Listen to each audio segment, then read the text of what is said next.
Bon, on va commencer peut-être. Ok, on y rattraperont s'ils Alors, arrivent plus tard. oui, exactement, exactement. Donc, on est à la sixième séance. Euh, donc, nous approchons la fin de ce petit parcours. Alors, est-ce qu'il est- oui, voilà. Donc, nous avons exploré la stratégie, donc ce que la salle de contrôle doit accomplir, puis le personnel, donc disposer des bonnes personnes au bon poste. Ensuite, la culture, vérifier que les comportements observés sur le terrain correspondent réellement aux intentions euh, euh, qu'on a de la salle. Puis l'environnement, donc les conditions physiques et numériques qui soutiennent la prise de décision. Et enfin, quelques semaines, les opérations, donc l'organisation qui permet d'agir rapidement, efficacement, euh, euh, sous pression. Donc aujourd'hui, nous abordons les deux derniers piliers, la technologie et les données. Euh, Ils viennent en dernier, ce n'est pas parce qu'ils sont les moins importants, c'est un choix assez délibéré, parce qu'on ne peut pas les mettre en place correctement et les définir correctement et les déployer lorsque les cinq premiers piliers sont compromis ou pas bien maîtrisés ou sont pas stables. Donc, la technologie ne doit jamais être le point de départ d'une transformation d'une salle. Elle est en fait l'accélérateur que l'on mobilise une fois les fondations solidement établies. Aujourd'hui, nous allons voir ce que ça veut dire plus concrètement. La technologie doit renforcer les capacités opérationnelles, mais en elle-même, elle ne peut pas les créer. Et beaucoup d'organisations investissent dans des plateformes impressionnantes pour obtenir au final des résultats assez décevants. Et la cause est rarement la technologie elle-même. Elle réside presque toujours dans le fait d'avoir investi dans des systèmes avant que les fondations opérationnelles ne soient suffisamment solides pour les soutenir. Donc, une nouvelle technologie, en fait, ne corrige pas des faiblesses structurelles, elle rend simplement plus rapide, plus visible et aussi plus coûteuse ces faiblesses. Donc, on va commencer avec les données. On regarde après comment on peut choisir de la technologie, choisir les fournisseurs, et on va terminer sur une discussion sur l'IA.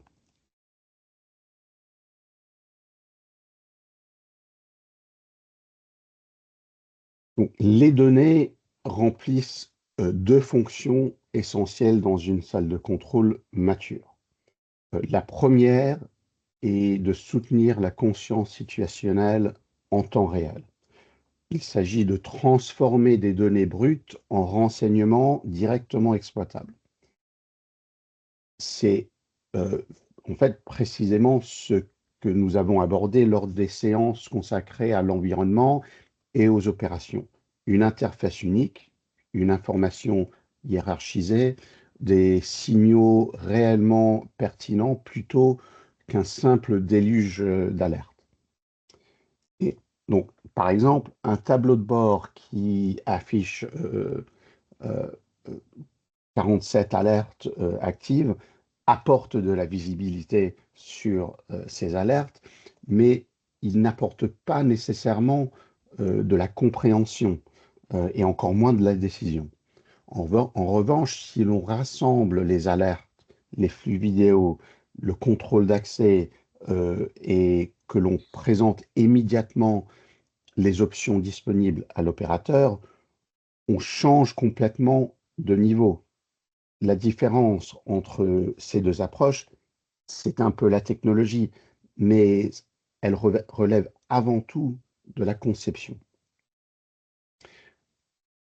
Deuxième fonction des données, c'est l'anticipation et la planification. C'est un cap que beaucoup d'organisations ne franchissent jamais. Ils sont plus focalisés sur le présent. Les données ne servent pas uniquement à comprendre ce qui se passe dans l'instant présent. Elles permettent également d'anticiper ce qui est susceptible de se produire, identifier les tendances,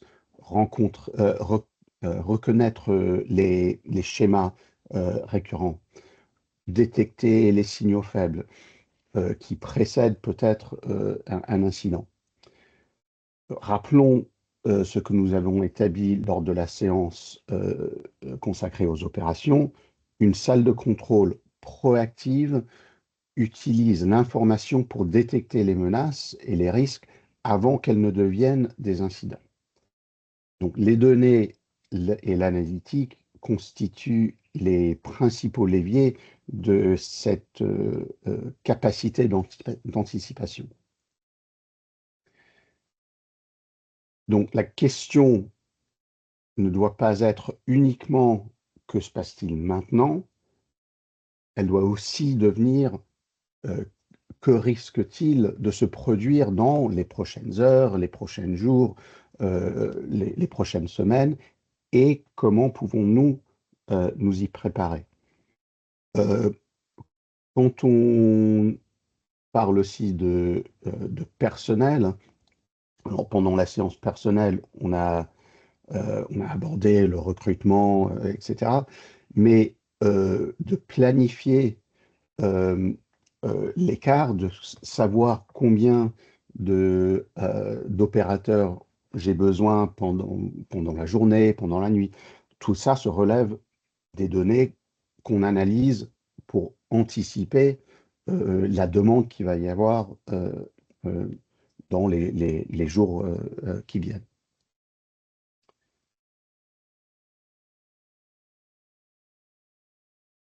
Donc, deuxième point sur les données, c'est cette interface unique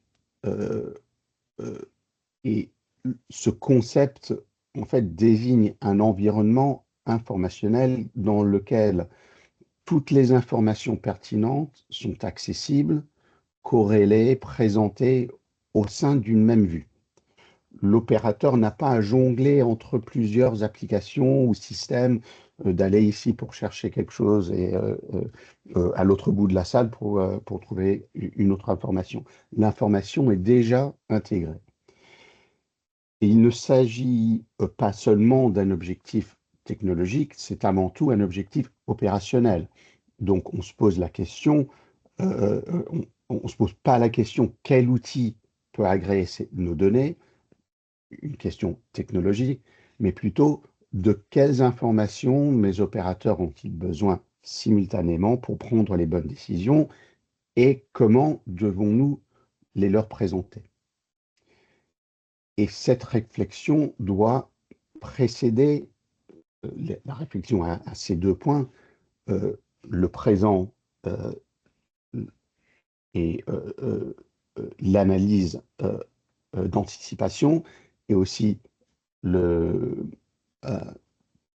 l'interface unique doit précéder tout choix technologique.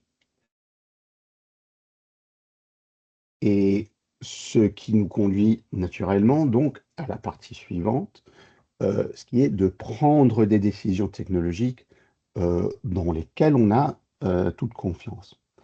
Et il y a 3 conditions de clarté qu'on veut avoir avant d'engager un fournisseur. Et même, je dirais, avant tout marché formel qu'on va faire pour engager un fournisseur. Donc, avant même d'engager une discussion, un dirigeant devrait être capable de répondre à des questions essentielles pour chacun des 7 piliers. Donc, par exemple, la technologie répond-elle à une intention stratégique clairement définie? Réduira-t-elle réellement la charte cognitive des opérateurs.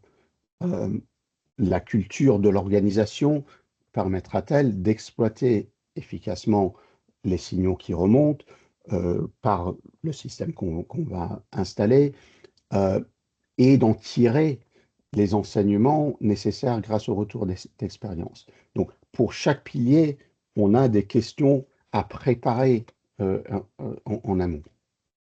Et ce sont des questions de préparation qui doivent être traitées avant toute conversation commerciale, si on veut que ces conversations, ces discussions soient productives. Au-delà de cela, 3 niveaux de clarté permettent d'accélérer les échanges avec un fournisseur tout en réduisant considérablement le risque d'un mauvais investissement. Première condition, tableau.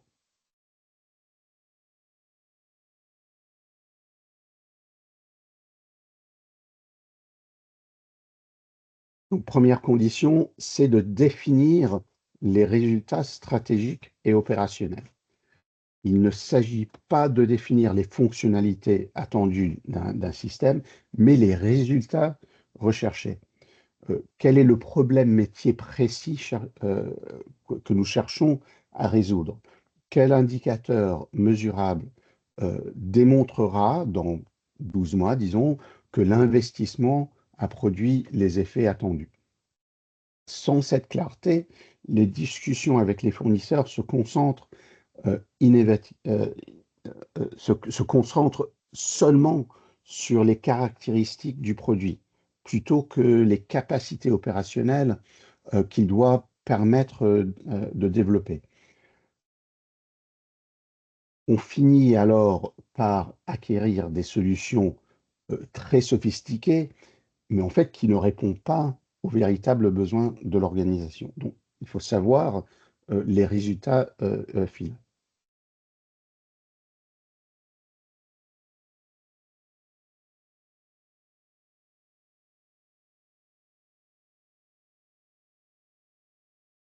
Deuxième condition, c'est de documenter l'environnement technologique qui existe en ce moment. Quels sont les systèmes déjà en place, lesquels seront conservés, lesquels seront remplacés, quelles sont les contraintes d'infrastructure, quelles sont les préférences en matière de déploiement. Les organisations qui ne sont pas capables de décrire précisément leur environnement technologique actuel reçoivent généralement des propositions génériques qui s'avèrent mal adaptées à leur réalité. Un fournisseur ne peut pas concevoir une intégration pertinente s'il ne comprend pas précisément l'écosystème dans lequel sa solution devra s'inscrire. Et troisième condition,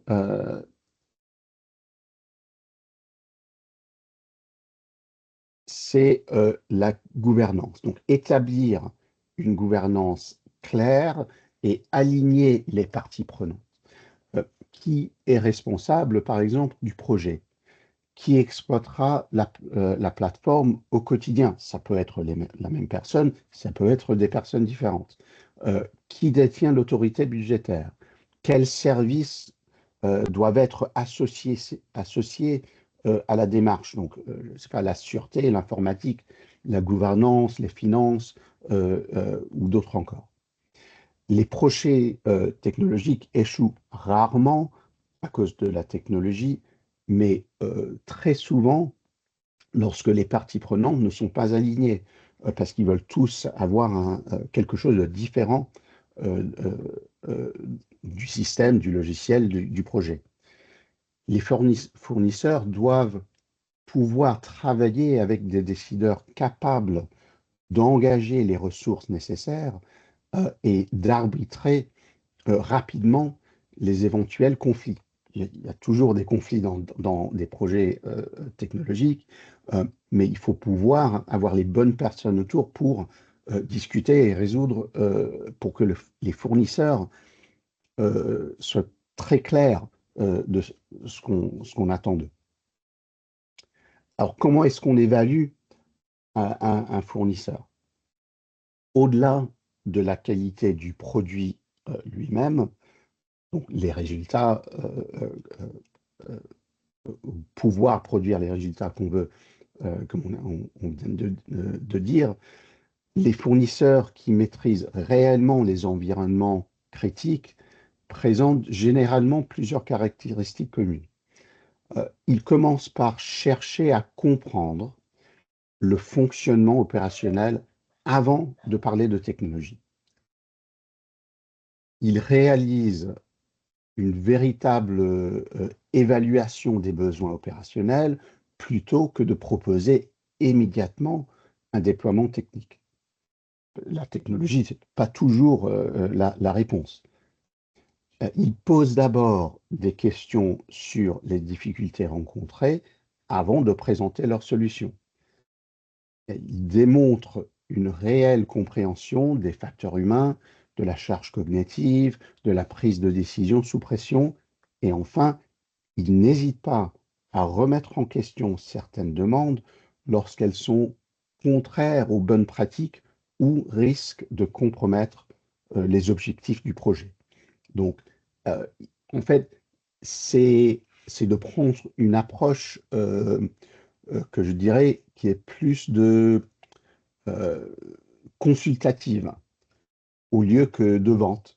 En vente, voilà mon produit, voilà toutes les fonctionnalités, ce bouton fait ça et ce bouton fait ça. Mais un fournisseur qui a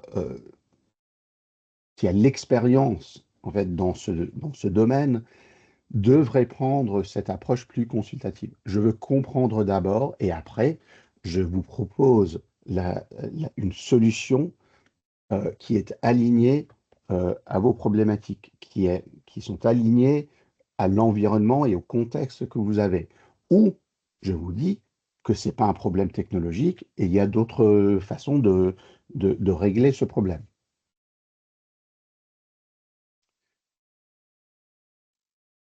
Donc, la maturité avant la modernisation, numérisation, n'est pas une forme de prudence excessive. À mon avis, c'est une démarche fondée sur la clarté, une confiance qui repose sur une compréhension solide de la situation et non sur une réaction à un besoin technologique immédiat. Donc, si on agit vite, en fait, on fait des mauvaises décisions.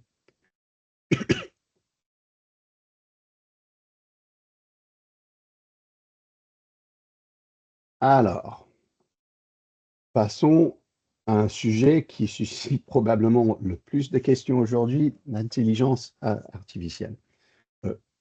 Avant d'aller plus loin, je pense qu'il est important de faire une distinction. Le terme intelligence artificielle est aujourd'hui utilisé de manière très large, ce qui entraîne souvent une certaine confusion. Donc, lorsqu'on parle d'IA dans une salle de contrôle, on fait en réalité référence à deux catégories de technologies bien différentes. La première est l'automatisation, donc des règles, des algorithmes qui exécutent automatiquement des actions prédéfinies. La seconde est l'intelligence artificielle au sens propre, des systèmes capables d'apprendre, de reconnaître des schémas, d'identifier des corrélations, de produire une analyse qui n'aurait pas pu être entièrement programmée à l'avance. Aujourd'hui, une grande partie de ce qui est présenté comme de l'IA relève encore essentiellement de l'automatisation. Donc, quand on est en train d'évaluer des logiciels, des systèmes, de comprendre dans quelle case tombe la technologie. Et l'automatisation a bien sa valeur. Mais en revanche, il est important de bien distinguer ces deux approches lorsqu'on évalue. Euh, euh, et pour pas d'autre raison qu'il y a des cadres juridiques qui sont très différents. Donc prenons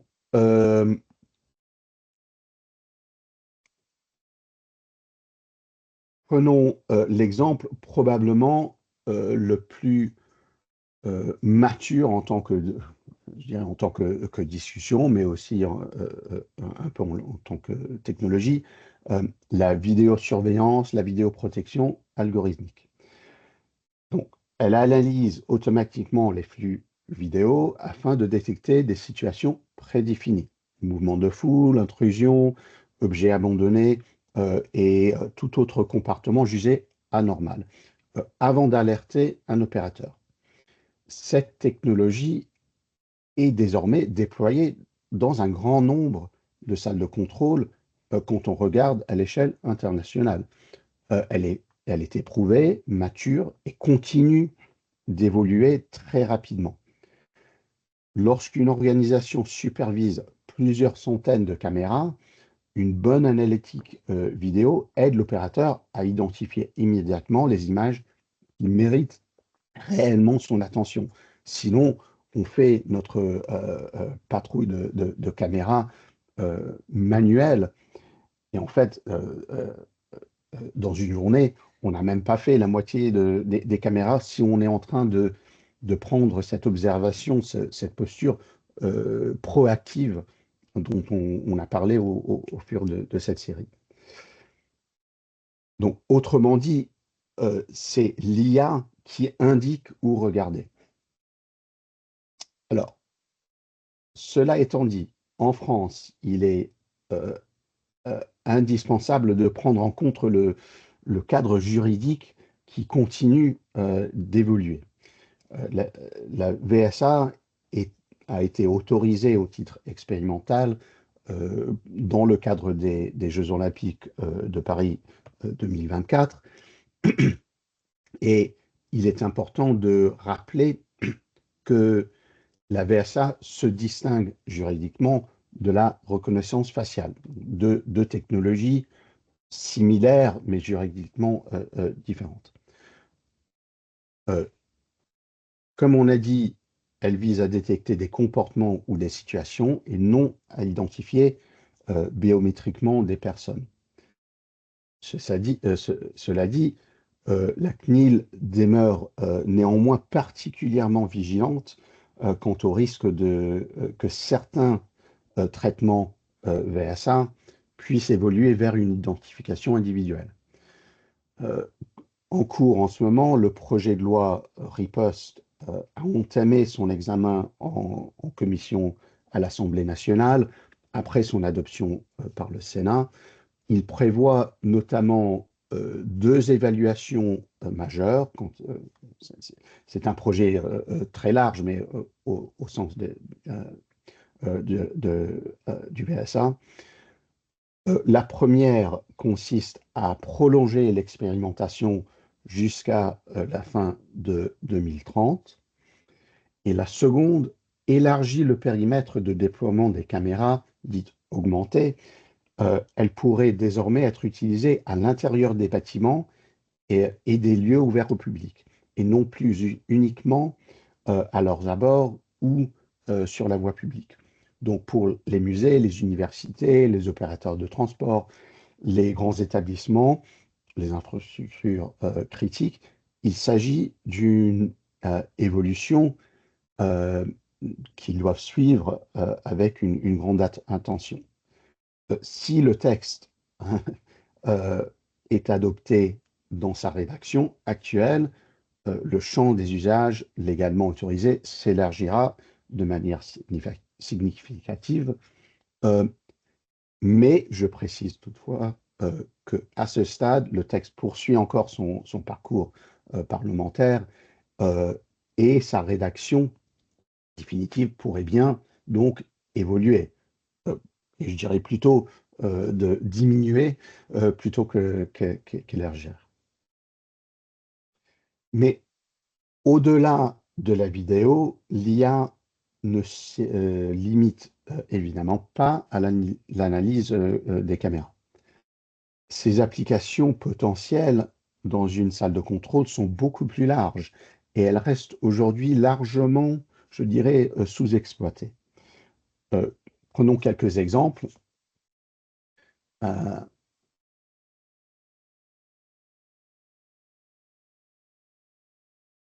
La transcription automatique des appels, qui permet de transformer une conversation vocale en un texte structuré en temps réel, qui peut ensuite être recherché, indexé, analysé.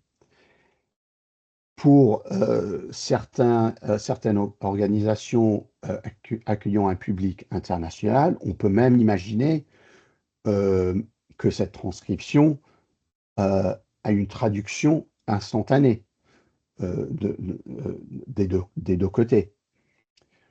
L'IA peut également analyser le contexte sonore d'un appel ou que ce soit au téléphone, à la radio. Elle peut détecter certains indices dans les bruits d'ambiance, identifier des mots-clés ou repérer des signaux susceptibles d'échapper à un opérateur concentré sur plusieurs tâches simultanément. Autre exemple, l'analyse en temps réel de multiples flux d'informations. L'IA peut croiser des données provenant de sources différentes afin de produire une représentation unifiée de la situation. On avait parlé auparavant de conscience situationnelle. Et de faire ça beaucoup plus rapidement qu'un opérateur ne pourrait le faire manuellement. Et enfin, elle peut suggérer des actions ou des ressources. Donc, face à un incident en cours, le système peut proposer les moyens les plus adaptés ou rappeler automatiquement les procédures pertinentes en fonction des informations déjà disponibles. L'objectif n'est pas de décider à la place de l'opérateur, il est de lui permettre d'évaluer la situation plus rapidement et de réduire la charge cognitive au moment où celle-ci est la plus importante. Ces différents usages s'inscrivent directement dans ce que nous avons évoqué au sujet des données, ainsi que dans la posture proactive qu'on a présentée lors des séances sur la stratégie, sur l'opération et d'autres. Donc, l'intelligence artificielle n'est pas un outil isolé, elle constitue un levier qui permet aux données d'exprimer pleinement leur potentiel opérationnel. Mais parlons de risque. Et la question d'où fixer le seuil de risque quand on parle d'IA. Et c'est une des questions les plus importantes lorsqu'on parle d'intelligence artificielle dans une salle de contrôle, dans un contexte critique. À partir de quel niveau de risque l'autonomie du système doit-elle s'arrêter et à quel moment la décision doit-elle impérativement devenir ou redevenir humaine? Au fond, il s'agit moins en fait d'une question technologique que d'une question de gouvernance. Et c'est une question à laquelle chaque organisation devrait apporter une réponse explicite. Quelques repères peuvent servir de guide. Donc, lorsqu'il s'agit d'un risque faible et facilement réversible, par exemple, hiérarchiser des alertes, éliminer infos positives ou adapter automatiquement l'affichage en fonction du contexte d'un incident, une automatisation complète est généralement tout à fait acceptable. Lorsque le niveau de risque devient intermédiaire, par exemple, notifier un superviseur, déclencher automatiquement une escalade ou ouvrir un dossier d'investigation. L'IA peut agir à condition que toutes ces actions soient parfaitement traçables et puissent être revues euh, euh, par un opérateur. En revanche, dès lors que la décision peut avoir des conséquences importantes ou irréversibles, notamment lorsqu'elle concerne la sécurité des personnes, la décision finale doit rester humaine. Qu'il s'agit d'envoyer une équipe d'intervention, de verrouiller un site, de solliciter les forces de l'ordre, l'intelligence artificielle peut préparer la décision, mais elle ne doit pas la prendre. Mais ça, ce sont mes opinions. Ce seuil n'est toutefois pas universel. Il dépend de votre secteur d'activité, de votre environnement réglementaire, de votre niveau de risque acceptable dans votre organisation, de la nature même de vos opérations.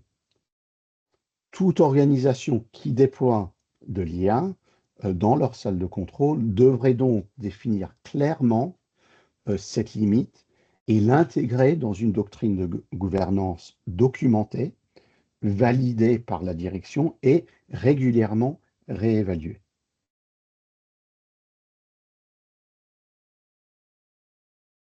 Pour conclure, je voudrais revenir sur un dernier principe en fonction des données, maintenant qu'on a parlé de l'IA, qui fait directement écho à ce que nous venons de voir. Plusieurs enquêtes publiques et commissions d'investigation ont mis en évidence une réalité récurrente.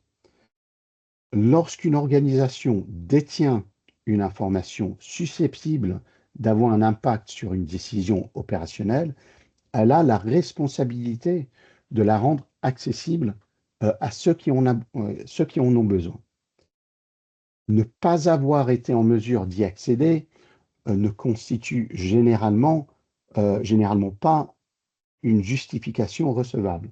Ce principe revient à plusieurs reprises dans l'analyse des incidents majeurs. L'information existait, mais elle ne se trouve pas avec la bonne personne au bon moment. Elle se trouve quelque part dans l'organisation, dans un système, un rapport, une messagerie, mais elle n'est jamais parvenue jusqu'aux personnes qui devaient prendre la décision.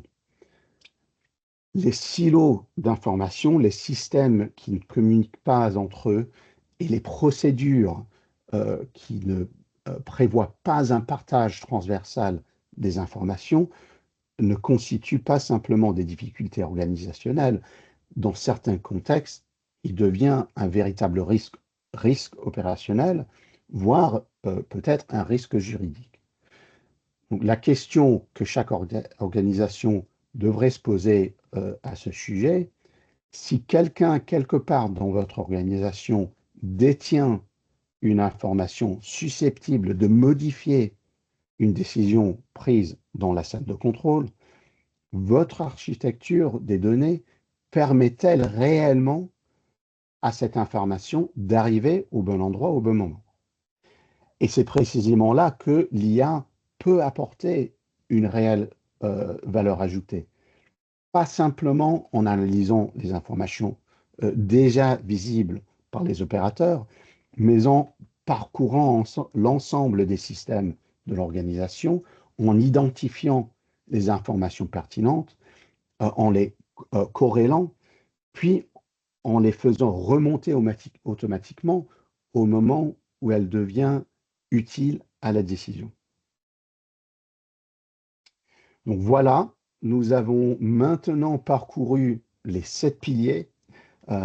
Chacun d'eux renforce les autres. La technologie, les données n'en font pas d'exception. Les deux ne remplacent pas les 5 premiers piliers, elles les prolongent, elles les amplifient, Donc, lorsque les fondations sont solides, elles permettent d'aller plus vite, de décider avec davantage de confiance et d'améliorer durablement la performance opérationnelle. À l'inverse, lorsqu'elles sont mises en œuvre trop tôt, elles ne font souvent qu'accélérer les dysfonctionnements qui existent. Donc, je vous propose maintenant d'ouvrir la discussion et de répondre à vos questions.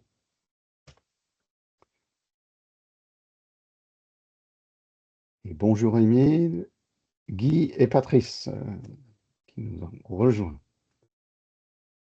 Bonjour Chris. Alors, pas de questions aujourd'hui? Oui, Guy. Oui, bonjour Chris, désolé, on était en présentation pour un grand groupe français fournisseur d'énergie. Et donc, on est arrivé en retard et voilà, on priorité aux clients. Hein, exactement. Alors, j'ai deux questions. La première, c'est vraiment, j'ai beaucoup apprécié ton partage de connaissances, d'expériences retour terrain. Et je crois que tu as un document PDF qui regroupe les 7 piliers. Tu vois, parce que moi, face à moi, là, j'ai un petit mur, là, et j'ai noté vite fait, mal fait, avec mes gros doigts. Tu vois, la dernière fois, j'étais sur Clarity, clarté, je trouvais ça génial, quoi. Clarté de communication, ligne de vue, ambiance, route et accès, territoire fonctionnel, blablabla. Et je me suis demandé si tu avais, oui, un document PDF, tu vois, que je pourrais imprimer et mettre devant moi, comme ça, pour me remettre en tête toutes tes idées. Est-ce que tu as ça? Oui, alors sur le site, je vais l'envoyer avec la rediffusion. Mais il y a un document qui définit les 7 piliers. Et on a un petit, je sais pas, un petit poster, si tu veux mettre oui, c'est ça. Dans ta chambre, Guy, comme ça, la nuit, tu lis bien avant de se coucher, on lit bien les 7 piliers. Je me prépare pour le 30 septembre. Comme le 30 septembre, on a une journée à venir à Paris. Il faut que je sache répondre à tout, que je sache argumenter. Voilà. J'envoie ça avec le replay. Voilà, ça, c'est la première question. La deuxième question, ce que je trouve de quelque part, alors je ne sais pas, tu vois, si c'est le bon vocable, mais de dommage, c'est la distorsion qui existe entre les opérateurs et les responsables de salle. Typiquement, moi, l'exemple type, c'est j'ai des interlocuteurs, j'ai toujours du mal à savoir est-ce que c'est les responsables opérationnels, les responsables politiques du centre de contrôle, et parfois c'est des informaticiens, et tous, ils ont vraiment un discours différent. On parle de la même salle de contrôle, mais dans laquelle, dans la journée, quand le chef peut passer, on a une logique de vie. Et quand les chefs ne sont plus là le soir, c'est complètement différent. On regarde la télé, on met les pieds sur les tables, et il y a vraiment... quand aujourd'hui je suis arrivé, malheureusement en retard, pardon, tu as dit la technologie doit poser les questions pour savoir quel est le besoin, pour dire oui, on a adapté, pas adapté, il faudrait telle ou telle solution. Mais je dirais la problématique que moi je rencontre quand j'essaie de faire mon analyse des besoins, c'est qu'on a un discours politique qui est complètement différent de la réalité. Vous voyez, si je demande à quelqu'un, mais est-ce que vous fumez, est-ce que vous buvez? Ah non, on ne voit rien. Ah, mais la personne ne vous dit pas, mais je prends de la drogue, je prends l'ecstasy, blablabla, je me fais des piqûres. Et donc, si moi je suis le docteur, je demande, est-ce que vous consommez des substances? Non. Et puis en fait, oui. Et je dirais pour moi, en tant que fournisseur technologique, la grosse problématique, c'est de savoir à qui je m'adresse et réussir à percevoir entre le discours annoncé, c'est la Coupe du Monde. Est-ce qu'on va regarder, enfin plutôt c'est la Coupe du Monde, comment vos opérateurs vont regarder les matchs? Et les gens me disent, ah mais non, chez nous, on ne regarde pas les matchs de foot. Et alors qu'en fait, quand le chef est parti, c'est la fête. On réunit tous les services dans la salle, on déplace les tables, et j'ai vu ça dans toutes les salles. Hein. Le soir, à 22h, on déplace les tables, on met différemment. Hop, on fait l'apéro, et ça fait partie de la vie de la salle aussi, quoi. Et donc, je dirais, il y a cette distorsion que j'ai du mal à percevoir. Et aujourd'hui, à mon sens, que dans tes présentations, on n'a pas assez mis en avant la vraie vie. Voilà. Okay. Alors, d'un côté, en tant que fournisseur, ce n'est pas ton problème. Parce que tu vas répondre à un besoin de l'organisation. Donc, c'est à l'organisation de définir ses besoins, le résultat qu'ils veulent de la technologie et d'avoir cette discussion avec les fournisseurs. Donc, comme on a dit, bon, il y a des questions à répondre, il y a des bonnes méthodes pour engager les fournisseurs. Et en tant que fournisseur, on veut avoir un certain niveau d'information pour pouvoir proposer une solution, adaptée à la vérité de la réalité de l'organisation du client. Mais toi, en tant que fournisseur, et moi aussi, on peut seulement jouer avec ce qu'on lui donne. Voilà. Mais, alors, qu'est-ce qu'on peut faire pour aider l'organisation à mieux se comprendre? Donc, on pourrait faire, comme je fais avec les clients, un audit indépendant. Et moi, quand je fais les audits, oui, je parle avec les chefs, les dirigeants, mais je parle aussi avec les opérateurs. Je me mets dans un coin de la salle et j'observe. Bon, est-ce que ça veut dire que bon, ils vont se détendre la nuit? Non, peut-être pas, parce qu'il y a quelqu'un qui les observe. Bon, mais donc il y a toujours dans la culture, il y a toujours une petite partie de la culture qui est cachée. Bon, quand on ne regarde pas, qu'est-ce qui se passe? Mais si on peut, avoir cette vue indépendante, mais aussi aider aux clients à réunir les bonnes personnes. Parce que oui, il y a les dirigeants et il y a la politique, oui, il y a les opérateurs qui veulent quelque chose d'autre, mais en fait, et il y a aussi il y a l'acheteur économique. Ouais, il y a celui qui va, et c'est pas forcément les mêmes personnes. Donc, il faut réunir ensemble tous ces acteurs, tous ces parties prenantes, pour que, en tant que fournisseur, on a des discussions qui visent aux besoins de chaque. Des fois, ces besoins sont très à l'écart, c'est le chef il veut quelque chose, les opérateurs veulent quelque chose d'autre, c'est complètement différent. Bon, Ah oui. après, il faut les aider, c'est pour ça que je dis de prendre cette approche plus consultative que de vente. En vente, je dis, voilà mon logiciel, ça fait ça, ça, ça et ça, vous prenez pas. En tant que cette approche plus consultative, on dit, bon, ensemble, on travaille ensemble pour définir le problème, les résultats, qu'est-ce que vous voulez voir. Une fois que vous avez cette technologie, c'est quoi l'effet? Qu'est-ce qui change avec cette technologie? Bon, est-ce qu'on est tous d'accord? Et bon, ça prend un peu de temps, hein, c'est pas une vente rapide. Mais à la fin, on les a aidés à résoudre euh, leurs problèmes, l'écart entre eux, mais aussi on a un cahier de charges qui est beaucoup plus aligné de ce qu'ils ont besoin, et après on peut répondre mieux à cette demande. Mais pour moi, ça ne s'arrête pas là, parce que quand on déploie de la technologie, il faut aussi avoir des structures qui permettent à avoir ces discussions. Oui. Donc, nous, quand on fait des projets avec nos clients, on a toujours une comité de décideurs. Et c'est pas, Oui. quand je dis décideurs, c'est pas toujours les chefs.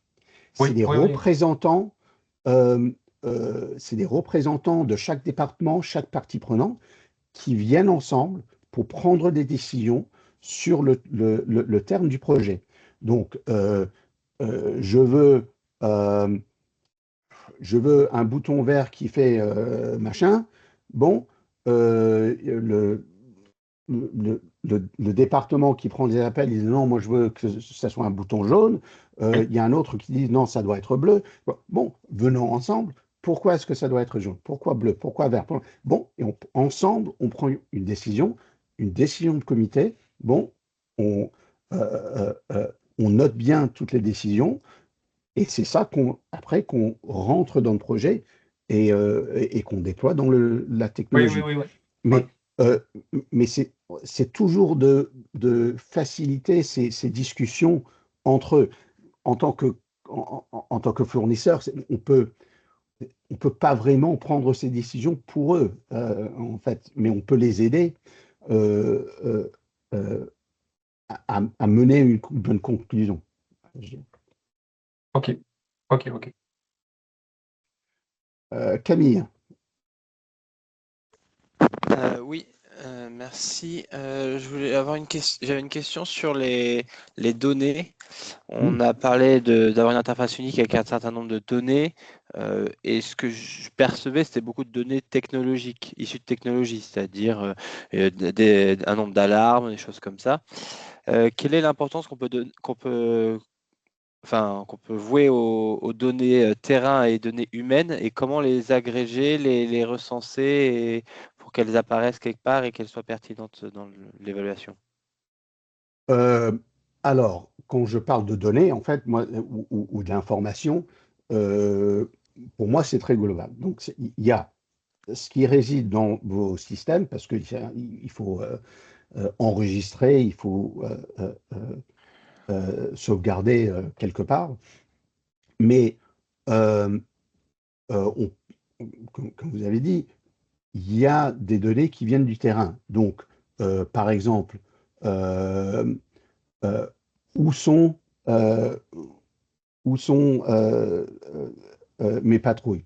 Bon, est-ce que j'ai un GPS dans les voitures qui remonte à la salle pour que je sache exactement où sont tous mes ressources sur la ville? Euh, Est-ce qu'ils ont des caméras piétons? Et est-ce que je peux relier ce qu'ils voient leur point de vue dans la salle? Euh, Est-ce que cette caméra a aussi l'audio, par exemple, qui remonte? Et bon, c'est une autre information. Euh, et est-ce que j'ai accès, peut-être, peut-être pas, mais est-ce que j'ai accès à euh, euh, les informations de la gestion de route, par exemple? Euh, euh, Où est-ce qu'il y a des embouteillages, blablabla. Bon, donc tout ça peut être très pertinent. Mais comme j'ai dit à la fin, euh, et j'en avais discuté il y a un moment avec un Estis, si on a l'information, on a une responsabilité de faire quelque chose avec. Donc soyez prudent, quelle information vous allez remonter dans votre salle. Si j'ai accès à 100 caméras, et que je ne les utilise pas, quand il y a un problème et il y a une enquête, on va dire, mais vous avez accès à la caméra. Le fait que je ne savais pas quelle caméra, je ne sais pas comment utiliser, je n'ai pas assez de personnel, ça en fait, ça vaut rien. Donc, au début, à mon avis, l'approche, je dirais, c'est de définir non pas la technologie qui va tout mettre ensemble, mais quelle est, quelles sont les bonnes données à remonter? Les opérateurs, ils ont besoin de quoi pour prendre les bonnes décisions?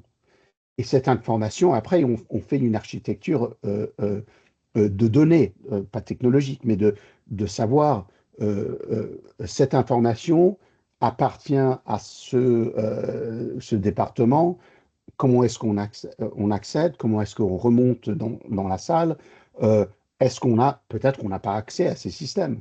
Bon, il faut voir comment on peut accéder à l'information, si c'est une information qui est pertinente, sur laquelle on a besoin. Oui, il y a un risque, euh, il y a un risque qu'on a trop d'informations dans une salle. Parce qu'on a maintenant, et avec les technologies IoT, etc., on peut avoir des données sur tout. Mais est-ce que j'en ai besoin? Parce que quand je les ai, il faut que je les analyse, je les mette ensemble. Bon, il y a des technologies qui nous aident, mais des fois, ça peut être trop pour l'opérateur, pour prendre une décision rapide et bien faite. Donc, il faut vraiment penser, oui, je pourrais avoir toutes ces informations du terrain, d'un autre département, etc. Mais est-ce que j'en ai besoin? Qu'est-ce que je vais faire avec? Quelles sont les décisions qu'elles m'aident à faire mieux? Et après, on décide si on en a vraiment besoin ou pas. Mais oui, ça pourrait être n'importe quelle donnée, n'importe quelle information. D'ailleurs, c'est très intéressant sur effectivement la surcharge cognitive et le trop de données. Est-ce que d'ailleurs il y a des études qui définissent un petit peu un volume de données auquel un opérateur est capable de prendre en compte pour prendre une décision et au-delà c'est trop? Ou est-ce qu'il y a des études comme ça ou pas? Oui, il y en a quelques-unes. Alors, il y a pas mal de recherches sur la capacité cognitive généralement. D'accord? Donc, on dit, on peut retenir six morceaux d'informations en même temps. Voilà, et si on a un autre, il y en a un qui part. Voilà, en moyenne, c'est six pièces d'information. Mais ça, c'est juste de retenir et d'avoir une mémoire pour quelque chose. Après, si on veut faire des exercices avec, si on veut connecter un morceau d'information avec un autre, hein, ce nombre réduit parce que j'utilise la charge cognitive pour faire ces opérations. J'essayerai de trouver quelques-unes en référence. Euh, alors, spécifiquement dans les salles de contrôle, il n'y en a pas énormément. C'est généralement c'est des études plus générales sur la mémoire, la charge cognitive, etc. Je te rejoins, Chris, pour le chiffre 6.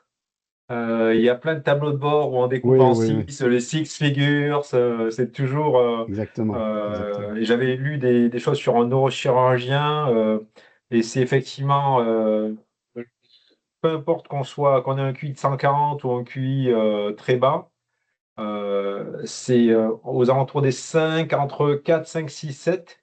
Et donc, même le plus simple d'esprit, il est capable de visualiser quatre données en simultané, enfin quatre objets, et puis les Mhm, assembler. Quelqu'un de très brillant, il va arriver à 7 max. Mais il y a vraiment comme une mémoire de travail où il y a 7 positions max et on ne peut pas avoir plus, quoi. ouais, Alors ouais, peut-être qu'il y a un génie exactement. qui peut avoir 8 ou 9, mais dans l'idée, en C'est ça. général, à 6, c'est 99% de la population. Voilà, voilà, exactement. Mais aussi, il faut penser pour un opérateur. Ça, si on fait un exercice et je mets 6 objets sur une page et je dis, Guy, souvenez-vous de ces 6 objets, j'enlève, bon, redites-moi, c'est pas la même chose qu'un opérateur où il y a les informations qui changent tout le temps. Je regarde une caméra parce que j'essaye de détecter quelque chose, mais il faut aussi que je me souvienne qu'il y a d'autres choses. J'ai pas toujours un seul incident que je suis en train de gérer dans une salle. Donc, c'est beaucoup plus complexe que simplement de se souvenir de 5 ou 6 objets. Euh, et c'est pour ça qu'on veut réduire cette charge cognitive. Hein. On veut faire le maximum possible pour l'opérateur et les présenter avec une analyse qui est déjà faite, au lieu que ce soit eux qui essayent de faire ça. Très bien. D'autres questions? Non. Alors, donc la semaine prochaine, aura lieu la 7e et dernière séance de cette série. On va conclure ce parcours avec une synthèse et assurance. Donc, une séance consacrée à la manière d'articuler les 7 piliers dans une vision systématique et également l'occasion de répondre à toutes vos questions sur le cadre dans son ensemble. Et j'enverrai ce document en amont. Probablement, juste pour Camille, parce que Guy et Patrice, vous y êtes déjà, le 30 septembre à Paris, on va tenir un séminaire qui réunira une quarantaine de dirigeants de salles de contrôle issus de secteurs variés autour de 5 tables rondes et une séance open space conçue pour favoriser les échanges d'expériences et les discussions entre pairs. Je vais envoyer le lien d'inscription avec le replay. À part ça, merci pour votre présence et bonne journée. À très bientôt. Bonne journée, Chris. Bonne journée, à Merci bientôt. beaucoup. Au revoir. Au revoir.